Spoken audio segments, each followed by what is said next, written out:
Welcome back to another great episode of Kyndra's Corner Comedic Edition. I love these episodes. But before I go ahead and bring some notable guests and a new guest onto the stage, I need y'all please make sure y'all like, y'all comment, subscribe, y'all turn that notification bell on because I don't need y'all missing any more of these exclusive guests, interviews, comedic, everything. So the very first person I'm going to bring to the stage, the last time she went through a man's phone, she just happened to see a picture of her debit card on there. Mama Mo, did you end up molly-whopping that man after you found out that your debit card? Mollywop. Wow. I'm white as all heck, and I don't even know what that means. Oh, that means fight. That means like you drag the person. Beat his ass. Yeah. I cut him with the debit card. Welcome, Mama Mo. Thank you for coming on. Good to be back. Good to see you. My next guest, he once had relations with a woman whose back shot wind smelled like SeaWorld, but somehow he was able to power through. John, I don't know how you were able to do that. Like, how were you able to power through that SeaWorld smell, brother? It's the power of love, I just thought, what would Jesus do? Love it. My last guest, I remember one time actually got a chance to go over to his house and I sat on his airbed. He flew up and somehow he just hit the ceiling. Paul, I'm so sorry that you hit the ceiling when I sat on your airbed. It's okay. It happens all the time. I just have to pay more attention. So. Well, thank you guys so much. Paul, thank you so much for coming on my podcast and everything else like that as a first-time guest. Hope I don't disappoint, and I hope you don't leave because, if you do, you ain't the first man to walk out of my life. All right, let me go with the interesting news of the week. And Paul, since you are my, special guest today, I'm going to start off with you first. So an Alabama man, and this is a true story, an Alabama man is angry that the lawyer he hired to represent him had warrants and even went to jail with him, okay? And what was so crazy was he was in the comment section after he got released. He was saying, do not hire this man, was cursing him out and everything else like that. So, Paul, what are your thoughts on that? Well, first of all, I used to actually be a lawyer before I did comedy. All joking. Really? I did, yeah. And the fact that he has a warrant is not a big deal. I would say all lawyers at one point have a warrant. I think it's part of the process. I think it just makes him a better lawyer, if I'm being honest. As far as the comments that the guy put in the post, honestly, I'm going to take the lawyer's side, and I would sue that client for defamation. So I know it's not a very popular position, but I'm going to side with the lawyer. And if you need a lawyer, actually, that's why I'm here. I'm just trying to get cases since I was disbarred, but I could still help you. Well, thank you for your services. And what type of lawyer were you? Like, criminal? I did okay. I was okay. I did litigation, but I can do everything. In fact, like I said, I can't afford commercials, so I just do podcasts to try to get cases. My email is bettercallpaul69@AOL.com. So that's I should get that email because I say that so often. But no, I just do litigation stuff. So I'll sue anybody. Let's sue somebody. Before I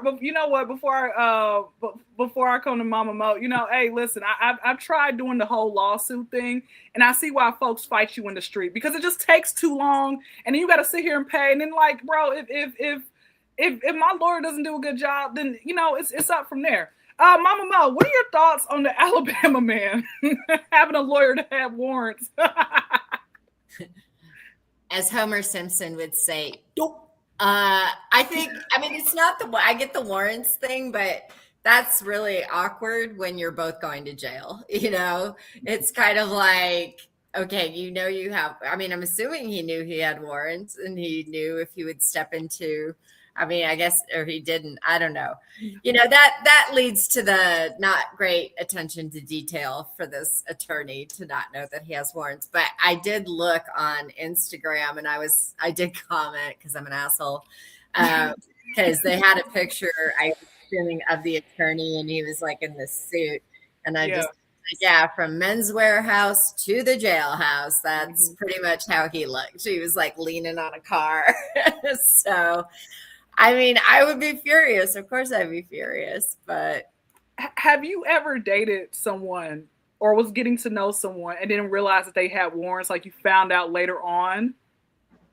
not to my knowledge. That's not to say. And I guess, I mean, Paul, you're the attorney. Like, it's not that hard to get a warrant, right? Because if you don't show up to court for something, Yeah. you issue a warrant, right?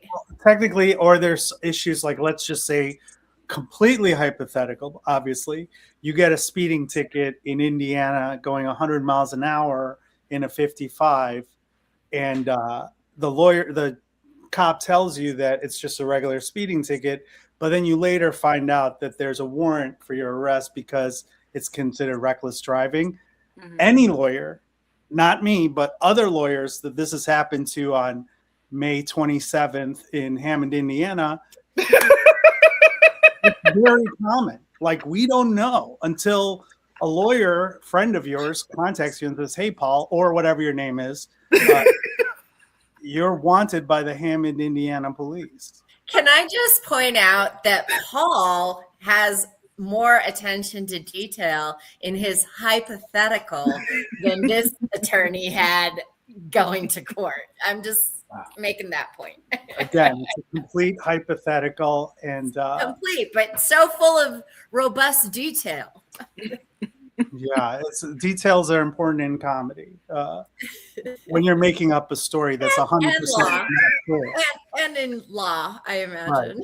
Right. John, go ahead. What are your thoughts on? Seems to me like he should have just represented himself. That's allowed, right? Yeah, It is, Should have just represented himself. I don't know. If you hire a bad lawyer, that's on you, man. You're the one that hired them. You got to do your research. It's like if you catch like gonorrhea from like a stripper or something. It's like, well, you're the one who went to the club, dude. Don't get mad at her or him. Buyer beware. John, have you? Let me ask you. What you said? You're right. You got to do your research, right? You can't get upset, right? What was something that you got bamboozled by? You know, where you didn't do enough for your research, maybe law related, or just in general, like hopefully not gonorrhea related, but you didn't do your research. No, nothing gonorrhea related. Well, I mean, there's not. It's just like the typical stuff. Like if you're like out of town, like if you travel to the States, if you want to like buy like some weed or something. I had a guy sell me oregano once. I told him, but I knew right away when he gave me I was like, dude, can I just have my money back? This is oregano. He's like, man, the deal's done, man. Got police around here and everything. I'm like, it doesn't matter that the cops are here because it's not illegal what you're doing. It's just a bag of oregano. And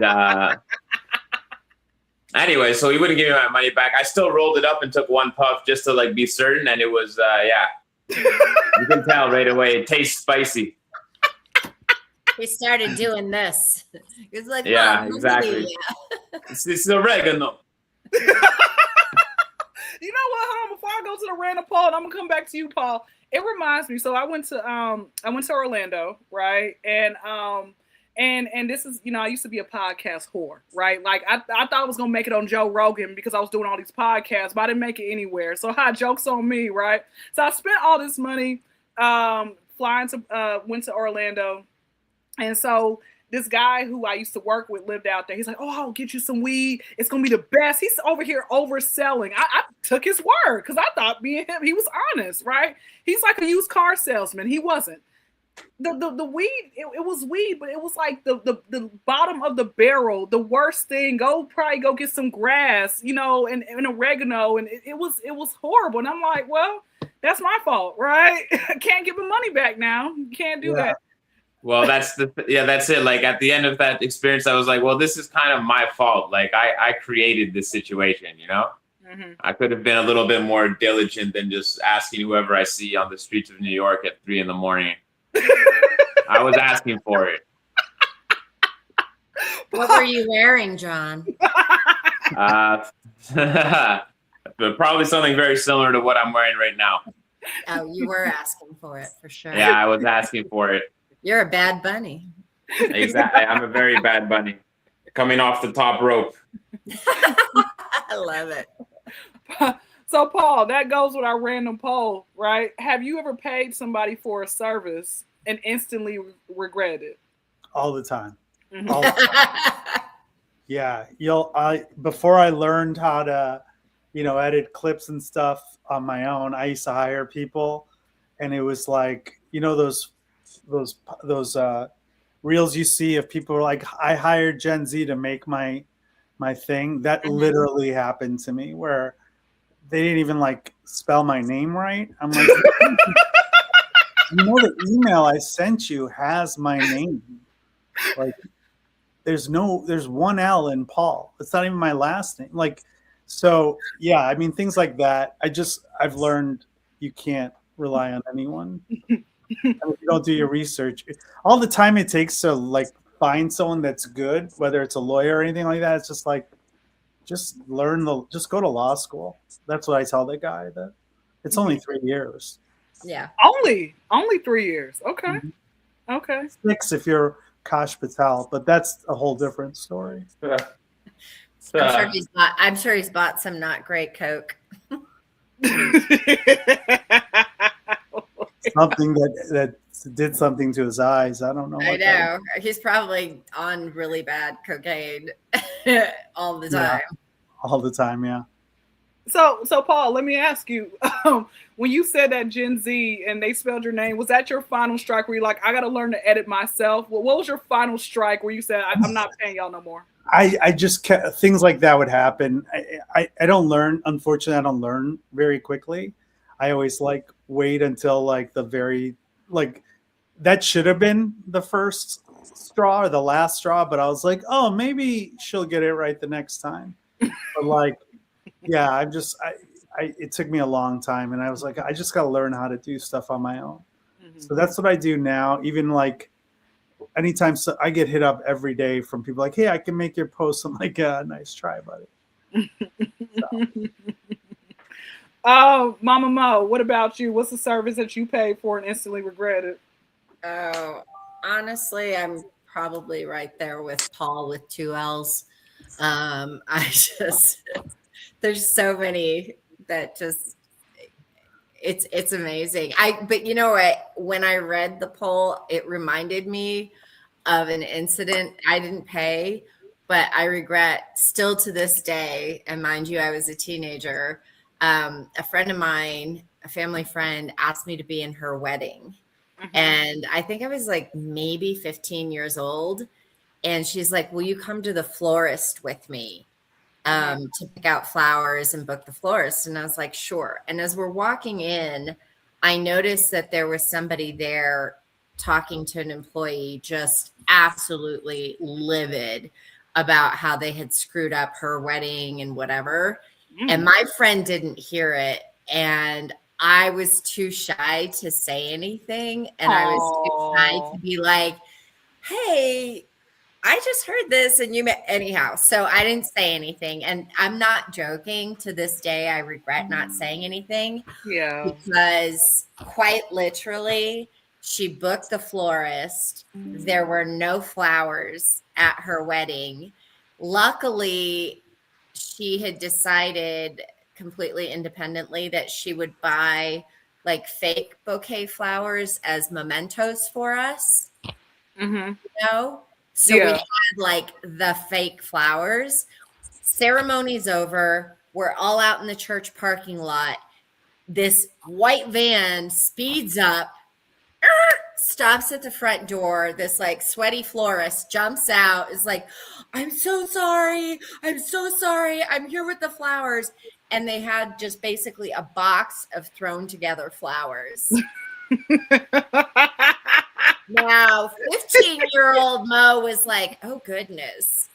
52-year-old Mo would have been like, bitch, I'm going to fight you. I don't care what happens to my dress.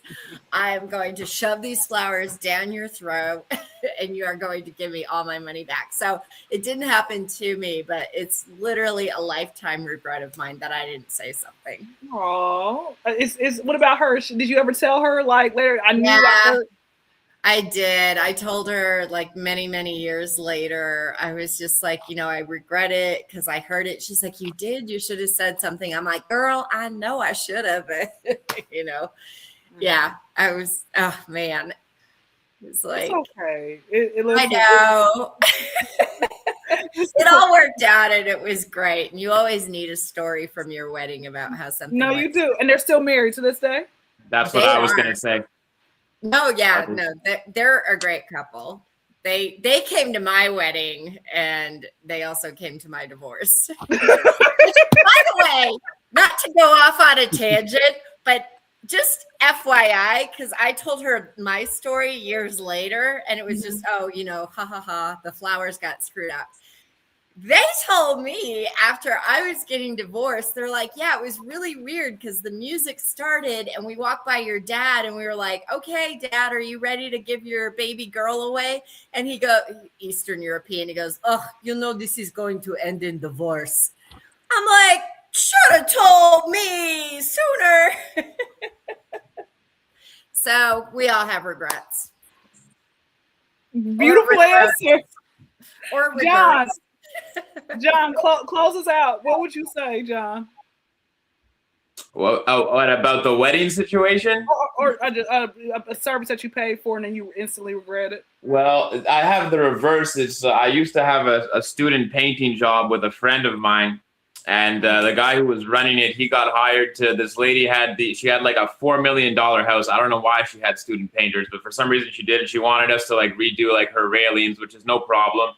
And the railings were on this deck, and the deck was like stained blue. It had like a hot tub, like this ornate staircase, like this like garden area, like a really complex deck, and it was stained blue.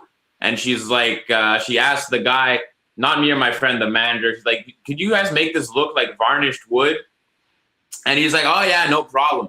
And she's like, how long will that take? Like 2 weeks? That's what he quoted her, 2 weeks. Anyways, so we didn't have any of the equipment. It took us like 2 months, and we mangled this lady's deck. It was bad. We were like, euphemism. Yeah, no, there was no euphemism at all. I mean, it was a fun job, I guess. Like I was hanging out with my friend. It took him a while to pay us, but I felt really bad about it. I felt bad about it after, because like when it's stained, it's like it's in the wood. Like you need to like take off like not a quarter inch, but like maybe a third or an eighth of an inch of wood to get back to like underneath the stain. And we were doing this all with like a metal grinder, just like not the right tools at all for the job. I even told the lady like halfway through, I was like, why did you hire us for this? Like, you can't see we're 18 years old. We don't know what we're doing. And she's like, yeah, but you guys are nice guys. I'm like, fuck, all right. So we mangled this. Hey, I'll have another one that's less fun. I was at an Indian restaurant at 2 a.m. I was waiting for them to make me whatever I ordered. I forget what it was. And she told me it was going to be 20 minutes. So then I'm outside. I'm just like looking. I'm like, let me look at the reviews for this place. And it was rated 4 stars, but it had like 250 reviews that were all like, food is very nice, good food. And then like 80 one-star reviews that were like, this place gave me food poisoning, never go here. So it was like a bunch of like fake 5-star reviews from the restaurant. And then that were all like, food is great, I recommend cookie, like stuff like that. And then like, never go here. I wound up in the ER for 6 hours. I had my stomach pumped. So I just left. I didn't pick. They already had my money. I was like, I just left. Wait. Well, I got a question before I get my story. Let's go back with the construction job. You said it took her a while for her to pay you guys. How long are we talking? 4 months later, a year? About 2. Well, it took because it was the manager. It took her. She didn't pay the manager until the job was done, and he quoted her 2 weeks, and it took us 2 months.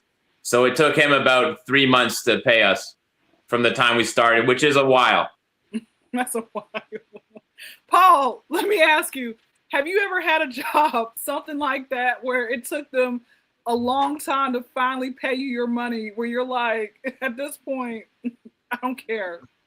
No, because anytime someone doesn't pay me, I sue them. So I was gonna say, like, you're a real dummy if you mess with a lawyer. yeah, there was a venue that was known to like screw over comedians, and then I remember the night I came back from the venue and everyone's, did they pay you? Did they try to screw you? I was like, no. I'm like, what? Everyone, the first time I was like, no, she paid me everything. And they were like, oh, because they know that you're a lawyer. I was like, probably. I think I'm going to just start lying and saying I'm an attorney. Oh, yeah. You know what? Yeah. I quit law school. I went to law school and I quit my practice to Right. do stand-up. That's true. But she didn't screw me over. And then I was like, yeah, everyone has been, it's like a rite of passage at this venue. And I was like, oh, I kind of missed that. It would have been fun. You're going to have to tell us the venue after. Yeah. So before we end out, I want to give, I kept thinking to myself, I was like, what has been a service where I pay, I just instantly regretted? And when you guys were all talking, I thought about when it came with John, your story about the food place. You know what? The amount of times where I think what they're doing with paid actors, especially when they place on, the reviews, oh, this food is the best food, or the kitchen's lying to you about the food, right? Like, there have been times where I've been a wuss and I would see, maybe I saw a roach crawling, crip walking across the floor. And I'm like, yeah, just like how Mama Mo's dancing. Like, this, thankfully I haven't, wasn't placed in like the ER, right? I also remember, I don't know if you guys ever tried when y'all were younger, those get rich quick schemes at any point, those Ponzi schemes.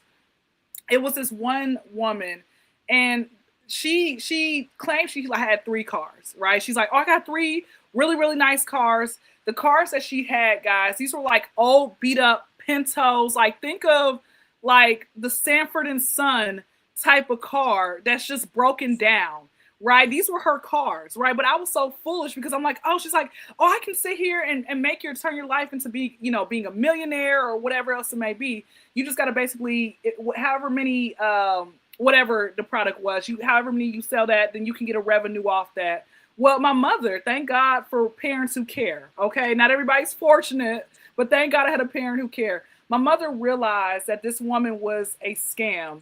And so she made me within like a 7-day, I think I had like 3 to 7 days to return everything back, get my money back. And the woman was like, oh my gosh, like how Sarah McLachlan, the eyes of the angel, like I could have sworn I heard that in the background as she was sitting here giving me this, oh my gosh, Kyndra, I just really wish that you would sign up. I really wish, but okay, here's your money back. So I'm so glad, because that would have been bad. Like in those Ponzi schemes, like, you're in debt. I'm going to tell you guys as well. Do you guys know those timeshares? Has anybody ever signed up on here for a timeshare before? No, but I did go to the meeting in Mexico because they like took us on a free tour or whatever. And it was very stupid. Yeah. I'm glad I didn't sign up for that. I almost did, but somebody talked me out. So I'm glad, because that's you're basically signing your life away. Like it's horrible. So yeah, I have many of those. But that's pretty much the end of our show. Paul, go ahead. Tell us where they can find you, your socials, all of that. My Instagram is just Paul Farvar, FAR. Paul. If you put in Paul FAR, the rest of it pops up, so you don't have to spell my last name. Or on Instagram, TikTok, everything else is Paul F Comedy, and my website is paulfcomedy.com. Love it. Do you have what's your next show coming up? I have a show tonight in Chicago, and next week, all this week I'm in Chicago, and then next week I'm in Detroit at One Night Stands. So, all right. And how long have you been doing comedy? About 14 years. All right, you in there? Mama Mo, take us out. Tell us where you are going to be performing tonight and all that good stuff. I am in Denver. So tonight I'm headlining a show at Left Hand Brewery, which is across from Mission Ballroom. Doesn't matter. This probably won't come out in time, but I've got if you follow me on Instagram, I always post my shows. Mocha Vita. I've got some out of town stuff coming up in lovely Nebraska. Can't wait. Love Nebraska. Shout out. And possibly LA in September. So follow me on Instagram and DM me if you want. All right, John, tell us where your socials, where they can find you. All right. Well, it's on Instagram. It's at John Allen Comedy. There's no H in the John. JONALLEN Comedy. And if you want to come see me, basically every Sunday I'm at Third Floor Comedy Club. Every Monday I'm at Hurley's. Every Tuesday, not every Tuesday, I'm frequently at N Bar on Mackay Street on Tuesdays, Burgundy Lion on Wednesdays, and Peel Pub on Thursdays, or sometimes Pub St. Paul in the Old Port. All right. Well, guys, thank you so much, Mr. Paul. Thank you for doing everything that you can, taking time out your day to come on my podcast and all of that great stuff. Mama Mo, thank you. And John, you amazing. The stories, when John starts, he's like, all right, we're going to see what's going to fly out his mouth. It's great. It's always great. Make sure you guys please like, comment, and subscribe. Turn that notification bell on so you all are not missing any more of these exclusive interviews, guests, and everything else. With that being said, you all be blessed. You all be safe. We're out. Thank y'all.